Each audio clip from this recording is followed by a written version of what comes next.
Now at 9, it's a party in Kansas City as the Chiefs host their Super Bowl parade. Plus, the city of Joplin applies for millions of dollars in grants through the American Rescue Plan. Plus, anxious residents in Ohio are weighing their options almost 2 weeks after a train derailment contaminated their town.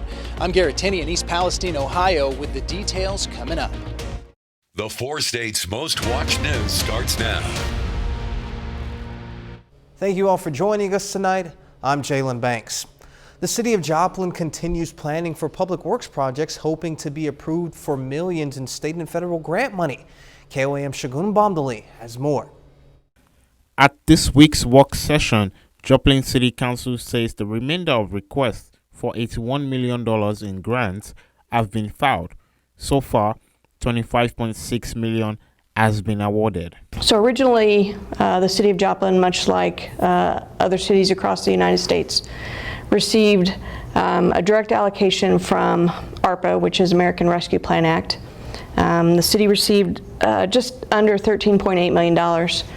And when we got those funds, well, the state also got ARPA dollars. The grants will bring more funds to the city. The plan was to hopefully use these funds to bring more funds to Joplin. So leverage these dollars or our tax dollars to bring the state and federal dollars to our area, really to do transformational projects. The building behind me was built in 1967 as a bomb shelter, but today it serves as a home for Joplin's police department and Joplin's fire department. City officials tell me that $1 million out of the grant will be used for structural repairs. It's an older building, 1967. There has been investments over the years, of course, as far as general maintenance and upkeep, but there hasn't been any significant investments in the infrastructure of the building since 1980.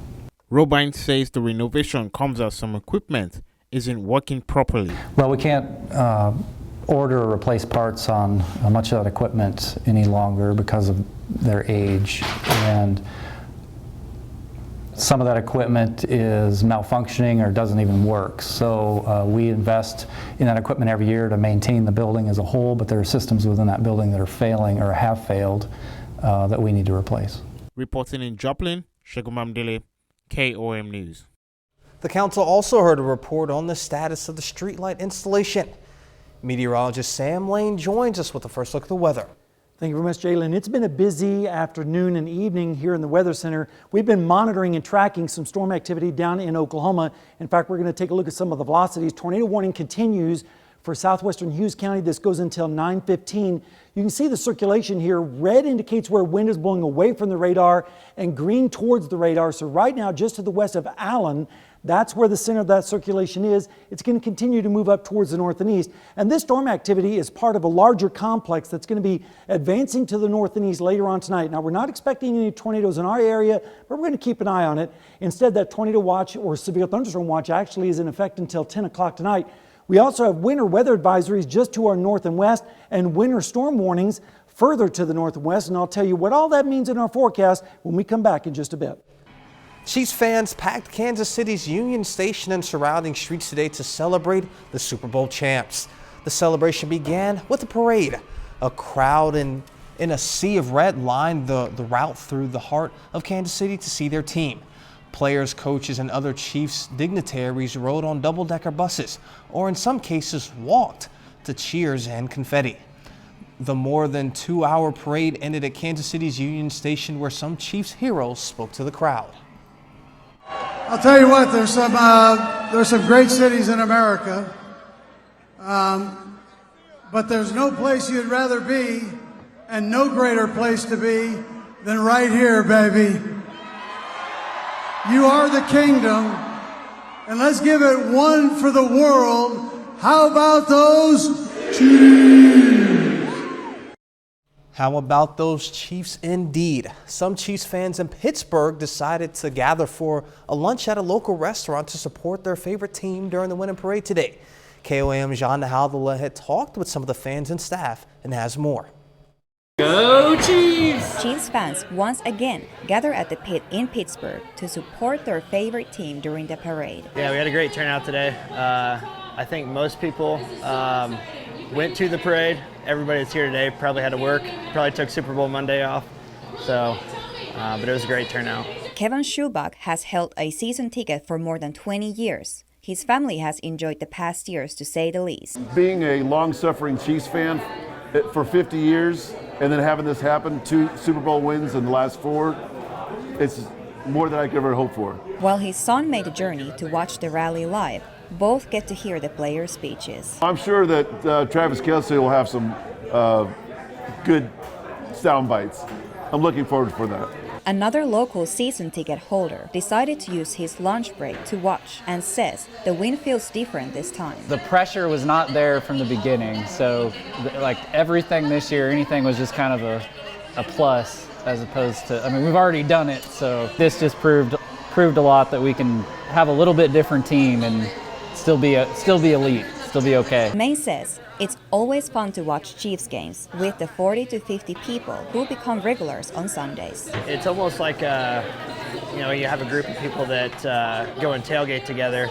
It's kind of the same feel, same vibe, but we have that here at our place. So it's a good feeling. We get pretty pumped up and pretty excited for it. We like to get a little rowdy sometimes. In Pittsburgh, Janna Haudala, KOAM News. Maine reminds us rain or snow, winning or losing, the pit will be open and showing games next year once again. Adults weren't the only ones partying for the Chiefs' big Super Bowl win. The Pittsburgh Community Child Care Learning Center hosted their own Chiefs parade on their playground. Kids played instruments, carried signs, rode bikes, and a lot more. The Joplin Area Chamber of Commerce is accepting nominations for the 2023 Golden Apple Awards. The awards recognize local teachers for their excellence. This is the 38th year the Chamber has hosted the event, with 4 categories splitting up different grade levels K through 12. Winners will be announced at the Joplin Area Chamber of Commerce's annual Chamber Banquet this spring. To learn more, go to KOAMNewsNow.com. Anxious residents of East Palestine, Ohio are being told it's safe to return home, but many are still worried about the lingering effects of a massive train derailment. Fox News correspondent Garrett Tenney has more. Yeah, I was scared more than I've probably ever been. It's been almost 2 weeks since the massive train derailment in Ohio, and residents are being told it's safe to return home. But it's not clear how many will actually do it. Earlier this month, about 50 freight cars derailed. 10 were carrying toxic chemicals that contaminated the town of East Palestine. Evacuations were ordered. Those orders have now been lifted. But there are widespread reports of health issues possibly linked to the contamination. Some residents even say their pets have gotten sick or died. We've been talking about moving somewhere different because it's just, I don't want to risk it. The EPA says they're now out in force, removing contaminated water and soil from the area. They claim they're regularly testing the air, and so far it doesn't show any toxic threats to the town, though at least one utility says it's taking precautions due to possible contamination in the water. We have mobilized a very high-tech airplane. We mobilized mobile vans. We have stationary air monitoring. The data shows that there are no elevated levels. Meanwhile, both residents and lawmakers are asking tough questions about how this accident could have been avoided, with many speculating corners were cut in order to keep the trains rolling. I understand that, the trains need to keep going. It's part of our economy, but, they didn't take human life into consideration. The rail operator, Norfolk Southern, says it's offering financial help to folks who have been displaced here as a result of the derailment. In East Palestine, Ohio, I'm Garrett Tenney, Fox News. Coming up, a formal announcement for a 2024 contender. The Republican presidential primary field is growing. I'm Lauren Blanchard in Washington with who's joined the race and why she says it's time for new GOP leaders. Nikki Haley becomes the second Republican to throw her hat in the ring for the 2024 Republican presidential nomination. The former governor and ambassador says she wants to represent a new generation. But will the former leader of her party embrace the challenge? Fox News correspondent Lauren Blanchard is in Washington with more. For a proud America, I am running for President of the United States of America. Nikki Haley is running. May the best woman win. In a packed Charleston event, the former governor of South Carolina and ambassador to the United Nations is officially joining her former boss, President Trump, in the Republican primary for the presidential nomination. We're ready to move past the stale ideas and faded names of the past. And we are more than ready for a new generation to lead us into the future. Former President Trump welcomed her to the race, saying in a statement, quote, "I'm glad she's running. I want her to follow her heart, even though she made a commitment that she would never run against who she called the greatest president of her lifetime." Haley is the first, but likely not the last, to join the race against former President Trump. Are you ready for president? I'll keep you posted. The contest will heat up, I think, in the coming weeks and months. We'll have debates, and I think it's going to be an exciting primary season for the Republican Party. Haley's speech also gives us a glimpse of the rhetoric candidates will likely use against former President Trump and against President Biden if he runs. America is not past our prime. It's just that our politicians are past theirs. Haley is headed to New Hampshire and then Iowa, which still currently vote first in the Republican primary. In Washington, Lauren Blanchard, Fox News. You might want to consider Orlando for your next trip. It was just named the largest travel and tourist destination in the country. Orlando took in more than $31 billion from tourism last year. That's about 20% of the city's GDP. Las Vegas was the second most popular destination. Sin City made about $23 billion from tourism last year. Sam Lane is back with a complete look at the forecast, and later we'll hear from the head of the FAA as he testifies in front of lawmakers about a system outage that impacted thousands of flights.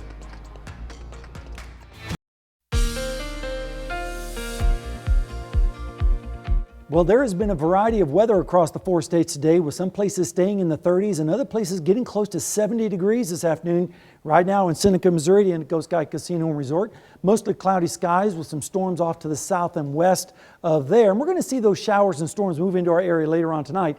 We did make it up to 57 in Joplin, starting out at 38, which was above the normals of 50 and 29. And here's a look at the radar over the last 4 hours. You can see this bulk of showers and storms moving up from Oklahoma right along I-44 up towards our area. And you can also see some snow in northwestern Kansas. But let's focus in on this activity down in Oklahoma right now. Tornado warning continues for parts of Hughes County. You can see that warning goes until 10 o'clock tonight. Lots of lightning activity with the cell, and also you can see the winds blowing away from the radar here in red towards the radar in green. So that's where the circulation is right now, to the south of Holdenville, moving up towards between Lamar and Stewart over the next few minutes. So those folks have a long night ahead of them. Right now in our area, we're starting to see some showers and storms moving up through I-44 into Veneta right now. Also in southern Delaware County, you can see some lightning strikes occurring there. Also extending back down towards Tulsa. That's all advancing towards the north and east. Temperatures right now are quite varied. Look at this, 59 in Bella Vista, 54 in Jay, but as you go further north and west, it's 34 in Yates Center with northeasterly winds, so it is quite a contrast across our area. In fact, 24 hours ago, we were about 10 to 15 degrees warmer. Right now, we're around 10 to 15 degrees colder right now than we were 24 hours ago. Dew points, they're also increasing, especially down to the south, with dew points in the lower 40s, starting to drop into the 20s though in Yates Center. So the drier air is starting to move in from the north and west. Right now in Joplin, it's 41, dew point is 34, humidity 76%, north-northeast wind at 12, gusting up to 24 miles per hour. The severe risk tonight is, of course, going to be down to the south, bigger risk over in the mid-south around Memphis. That's where we expect a lot of tornado activity late tonight and early tomorrow morning, and that's just the wrong time of night for that kind of stuff to be going on, as it has a tendency to increase fatalities. All right, tornado threat is going to be low tonight in our area. Moderate risk of some hail, moderate risk of some high winds, and a low risk of some heavy rainfall. In fact, here's a look at the forecast as we break it down. Here's the storm center by the time we go into midnight. Once that moves off towards the north and east, we're going to start to see the cold air really move in, and we could see a switch over up to the north and west. Then that system moves away, winds turn around to the north and west with temperatures dropping down to the 20s and 30s, and they're going to stay there all day tomorrow. We're going to see highs only in the 30s, so it's going to be a dramatic change from what we experienced today. And then as we go into Friday morning, lows in the teens and 20s across the area, and then Friday afternoon, We struggle to get out of the 30s into the lower 40s. So it's going to be a return to winter over the next 24 to 48 hours. And then by Saturday morning, mostly cloudy skies with temperatures around freezing. Highest rainfall amounts are going to be down to the south, lesser as you go to the north and to the west. And over the next 7 days, we have another storm system. But first, we have the storm system tonight. And then Saturday, another weak little system comes by, but warmer on Sunday and Monday with another chance of rain early next week. So Jalen, it's going to be a busy night here in the Storm Center. Yeah, absolutely. Lots of stuff going on. Yep. All right, thank you, Sam. Coming up, the federal government taking action on a major problem. The Senate combating the opioid crisis. I'm Chad Pergram on Capitol Hill. More on that story coming up. Tens of thousands of Americans are dying from the opioid crisis each year. Today, Senate Foreign Relations Committee members joined forces to get to the bottom of this epidemic in order to find solutions. Fox News senior congressional correspondent Chad Pergram has details. The opioid crisis is not a red state problem or a blue state problem. This is the time to put politics aside and make life better for American people. Potent and deadly fentanyl-laced drugs flooding American streets. That's why the Senate Foreign Relations Committee aimed to tackle the nation's opioid crisis. Experts point to China and the border as two root causes. This is a crisis we cannot solve just within our borders. According to the Drug Enforcement Administration, most of the fentanyl trafficked into the United States is produced in clandestine labs in Mexico with precursor chemicals secured from China. What I can tell you is that at DEA, we view our job as playing offense, as targeting the cartels worldwide. We view DHS's role as they have the primary mission of playing defense, of stopping fentanyl from entering at the border. More than 150 people die every day in the U.S. from overdoses related to synthetic opioids like fentanyl. The CDC estimates more than 70,000 Americans died from fentanyl overdoses in 2021 alone. Fentanyl is one of the leading causes in both fatal and non-fatal overdoses. For perspective, the synthetic drug is nearly 50 times stronger than heroin and 100 times more powerful than morphine. It can kill someone with an amount equivalent to a few grains of salt. CDC data shows that fentanyl is increasingly killing the young. Deaths among children 14 and younger tripled since 2019. On Capitol Hill, Chad Pergram, Fox News. Having COVID increases the risk of developing type 2 diabetes. That's according to a new study which found people who developed the virus had an increased risk for new onset diabetes. Up next, we'll learn about a new job opportunity that combines love, dogs, and movies. Do you love pet movies and have 48 hours to spare? If so, this job might be perfect for you. Petable.com is looking for a chief doggy flick officer.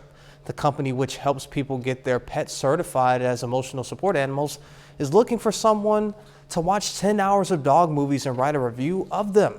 That person will be paid $1,000. The job requirements include passion for dogs, loves pet films, has a comfy couch or bed, and 48 hours open to their calendar.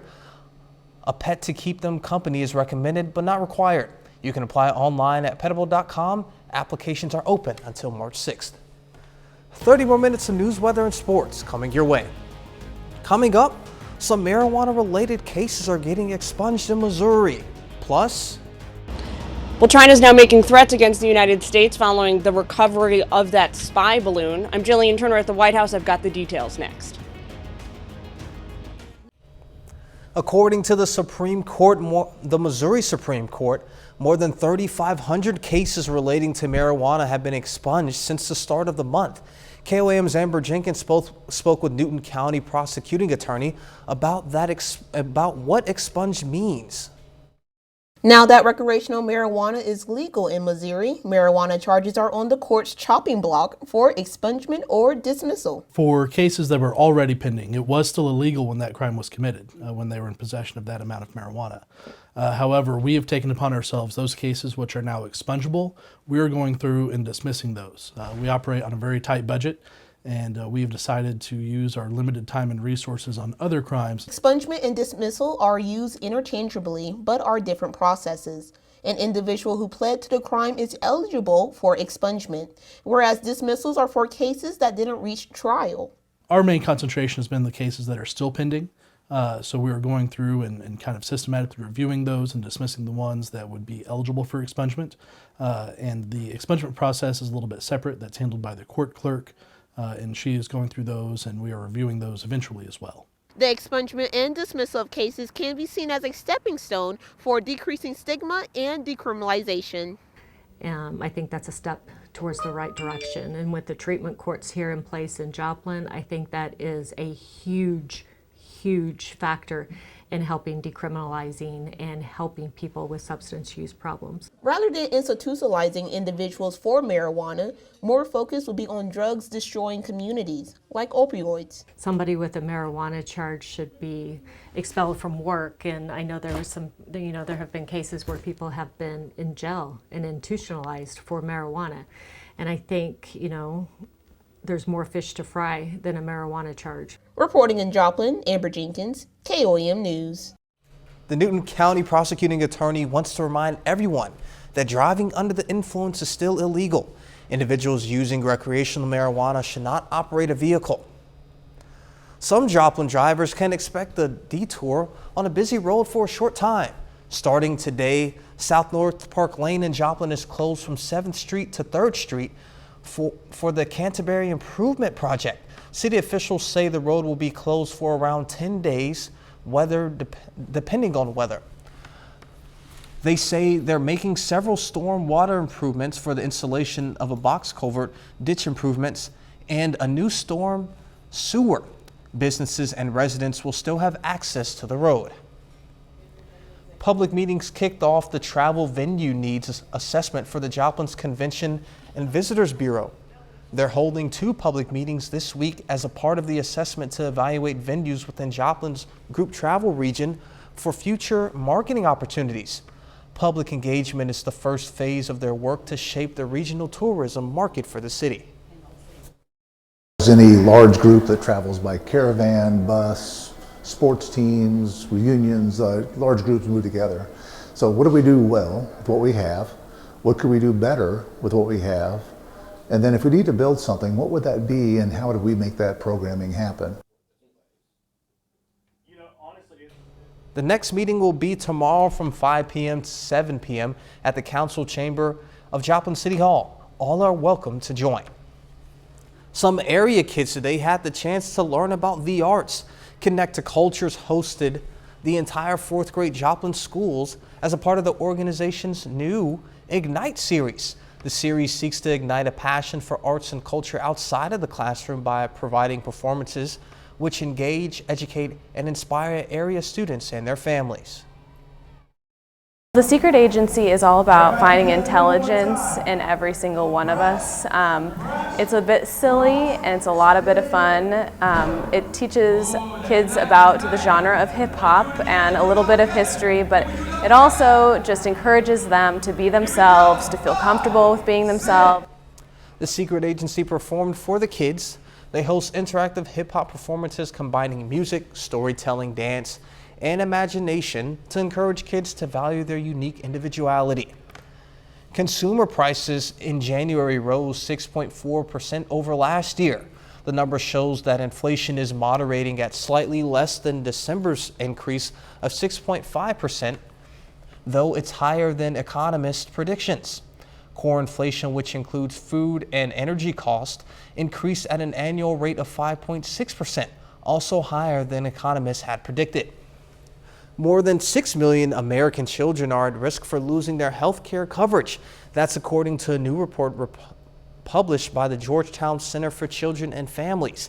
It says that by this spring, as many as 6.7 million children could lose their coverage through Medicaid and the Children's Health Insurance Program, or CHIP, once states restart their reviews of recipients' eligibility. New threats from China in the wake of the downing of a suspected Chinese spy balloon. And there's still no word from the White House on exactly what types of unidentified flying objects were shot down over parts of North America since Friday. The Biden administration saying they're weighing a potential speech, but nothing is on the calendar. Fox News correspondent Jillian Turner has more from the White House. China's threatening the U.S. agencies responsible for downing and recovering a suspected Chinese spy balloon off the Carolina coast earlier this month. The United States has insisted on the use of force, overreacted, and escalated the situation, and used it as a pretext to illegally sanction Chinese enterprises and institutions. China firmly opposes this and will take countermeasures in accordance with the law. China's foreign ministry spokesperson made the vague threat Wednesday without giving details about the countermeasures or identifying who precisely they want to retaliate against. With tensions already high between the two countries, American officials have now sanctioned 6 Chinese entities linked to Beijing's aerospace programs, this following the February 4th incident. The communist country says the U.S. is overreacting, claiming the balloon was an unmanned weather airship accidentally blown off course. They made the choice to fly this balloon over the continental United States. It was a deliberate choice on their part. There are any major consequences for that. Right now, some of the payload from the balloon is being examined by teams at the FBI lab in Quantico, Virginia. It's clear our defense and intelligence agencies remain laser focused on gathering every piece of information about what happened over U.S. and Canadian airspace. This comes as the White House remains silent on exactly what types of unidentified flying objects were shot down over Alaska, Canada, and Lake Huron since Friday. Administration officials say there is no evidence they were part of China's spy program. Pentagon and White House officials tell Fox News they have been aware of the Chinese espionage balloon program for months. They also say they briefed Congress about it back in August. At the White House, Jillian Turner, Fox News. A bit later, investigating an issue that impacted millions of travelers.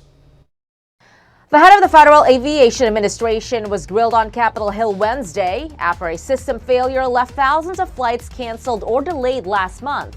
I'm Madeline Rivera in Washington with what went down at that hearing, coming up.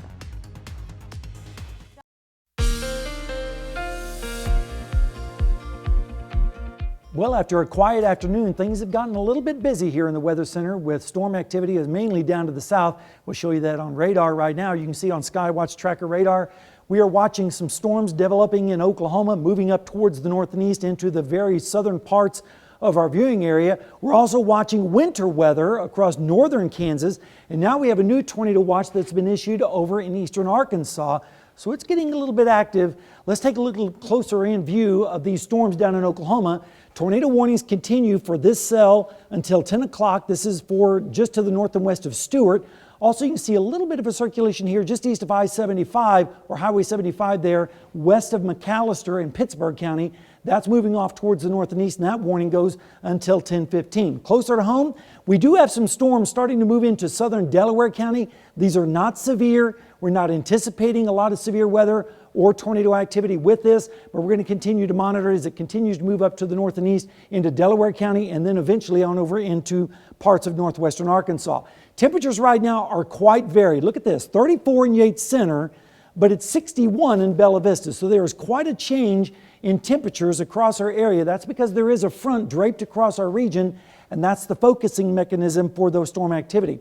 Temperatures are generally around 10 to 15 degrees colder tonight than they were last night at this time, except down to our south where it's a little bit warmer in Bella Vista as opposed to 24 hours ago. Dew points are on the increase, especially in Delaware County right now where they're in the 40s, but then you get into the 30s and 20s, so the drier air is starting to filter in from the north and west, and that's going to allow temperatures to drop up there. Right now in Joplin, we're at 41 degrees. It feels like 34, and that's because the wind is out of the north-northeast at 12 and at times gusting to 24 miles per hour. So it's starting to feel more winter-like out there than we had earlier. Severe weather risk tonight, again in the mid-south and around the Memphis area, and a tornado watch has been issued for this area for tonight. The severe weather risk does extend up into our area too, but the tornado threat is low, as well as the heavy rain threat. May see some hail and may see some high winds with some of the cells as they traverse across our area. Temperatures tonight are going to be dropping down into the 30s up to the north and west, and that's why we're thinking a mixture is possible up in our northwestern areas. As this storm system pulls away and out of our area, winds are going to turn around to the north and west, and temperatures are going to fall into the 20s and 30s by tomorrow morning, blustery out there. And then tomorrow, temperatures are going to stay in the 30s. So it's going to be dramatically different tomorrow than it was today with those northwesterly winds and temperatures in the 30s. Then as we go into the overnight hours, we're going to see lows dropping down into the teens and 20s under mostly fair skies.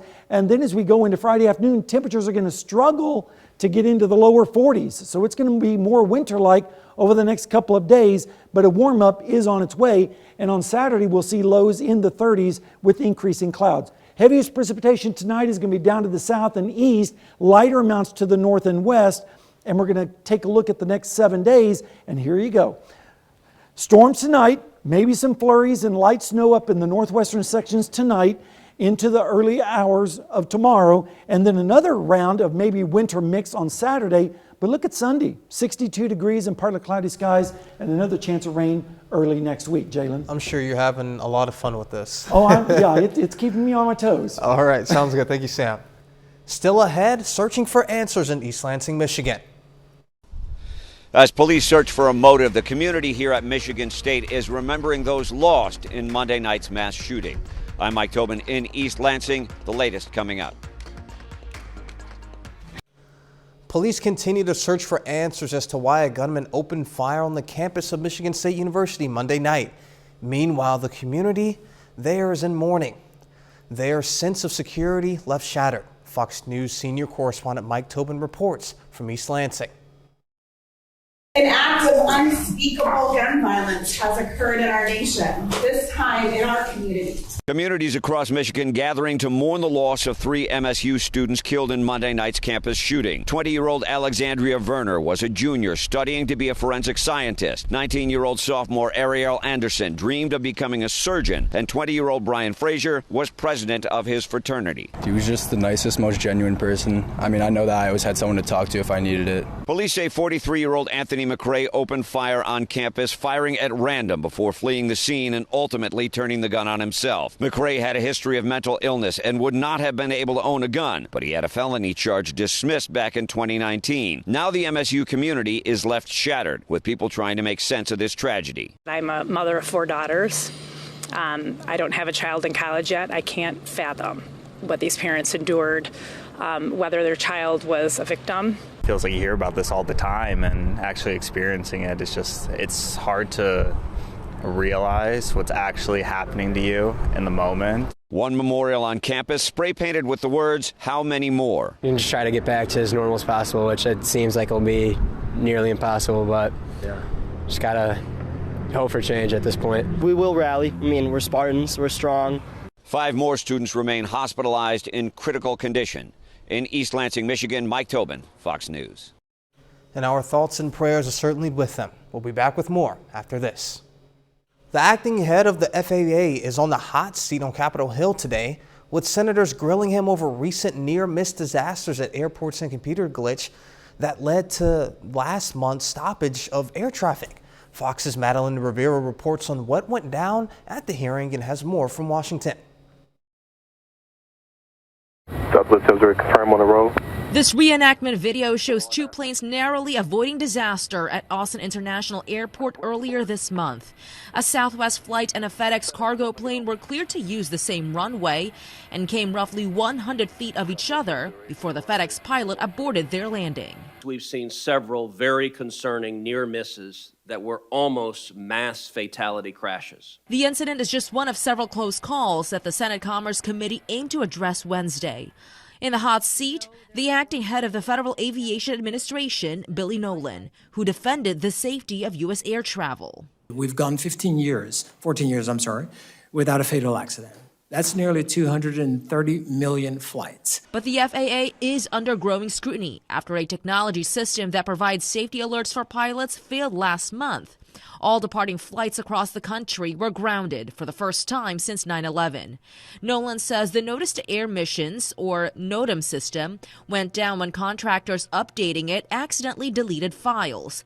And updates to the system will likely not be completed until fiscal year 2025. Could I sit here today and tell you there will never be another issue on the NOTAM system? No, sir, I cannot. Lawmakers are criticizing the timeline. We need to accelerate building a national airspace system for the 21st century. Congress has fully funded NOTAM modernization for more than 10 years. There must be accountability when an agency is not using taxpayer funds efficiently. Lawmakers say the challenges underscore the need for stable leadership at the FAA. But the president's pick to lead the agency is facing questions over his aviation experience. In Washington, Martha Rivera, Fox News.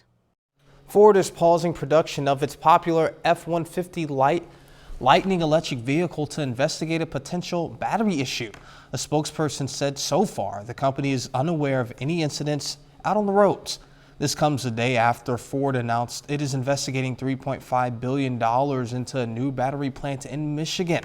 Ford also says it's slashing nearly 4,000 jobs in Europe as it focuses on the U.S. EV operations. Coming up, we'll check out the new movies coming into theaters and streaming services this week. Superhero adventures, twisted tales, and star-filled thrillers. We have a look at this week's new releases with Fox's Ashley Dvorkin. You're sending a signal down to the quantum realm. Marvel's Ant-Man and the Wasp: Quantumania brings Paul Rudd and Evangeline Lilly back for another adventure in theaters nationwide. It's a secret universe beneath ours. This time, the superheroes and fam venture to the quantum realm, where exploration and confrontation awaits, including upon meeting Jonathan Majors' Kang the Conqueror. Christopher, we need to leave. In 1,500 plus theaters, find the fairy tale with a terrifying twist, Winnie the Pooh, Blood and Honey. In this horror take, Pooh and Piglet, abandoned by Christopher Robin, change how they feel for humans and go on the hunt. And as the story goes, that's when Robin and friends decide to take a trip to the forest. Do you think I could be a writer? In limited release is Emily, which imagines the life of writer Emily Bronte as it inspires her novel Wuthering Heights. If you're going to steal a lot. On streaming, Apple TV Plus adds Sharper. The star-studded thriller centers on con artists in a high-stakes game of ambition and greed, secrets and lies. We cannot let you bring your war here. Audiences can also check out top movies at the box office and maybe even take in a James Cameron double feature with Avatar: The Way of Water and the 25th anniversary remastered re-release of Titanic. I'm flying! In Hollywood, Ashley Dvorkin, Fox News. And that's our time for tonight, and thank you all so much for joining us. But before you go, we'll leave you with a video of animals from the Brookfield Zoo enjoying some Valentine's Day treats. Be safe, and we'll do this all again tomorrow. See you then.